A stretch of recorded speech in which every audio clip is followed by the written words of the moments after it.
MD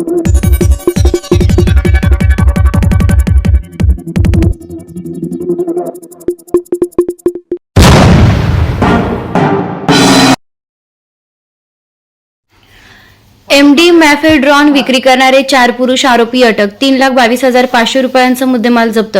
5/12/2024 रोजी अंमली पदार्थ विरोधी पथकाच्या प्रभारी व पोलीस निरीक्षक सुशीला कोल्हे यांना गोपनीय माहिती मिळाली की अजय भिका रायकर नाशिक, मोहसिन हानिफ शेख नाशिक, अल्ताफ पिरन शहा नाशिक हे 61.5 ग्रॅम वजनाचा एमडी मॅफेड्रॉन हा अंमली पदार्थ स्वतःच्या फायद्याकरिता बेकायदेशीररित्या कब्जात बाळगून विक्री करण्याकरिता अशोका मार्ग येथे येत असल्याची माहिती मिळाल्याने सदर आरोपींना पथकातील अधिकारी व अंमलदार यांनी कौशल्य वापरून आरोपींना पकडून त्यांच्याकडून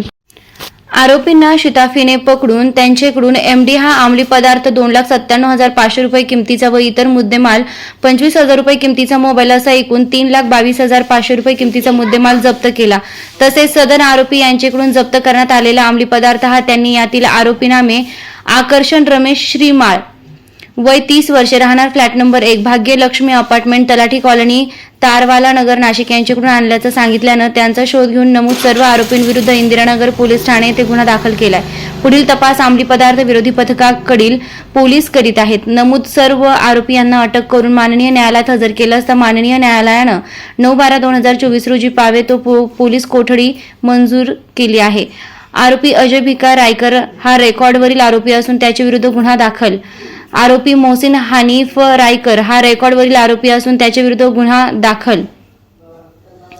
आरोपी अल्ताफ पिरन शहा हा रेकॉर्डवरील आरोपी असून त्याच्याविरुद्ध मुंबई नाका पोलीस ठाण्यात गुन्हा दाखल करण्यात आलेला आहे.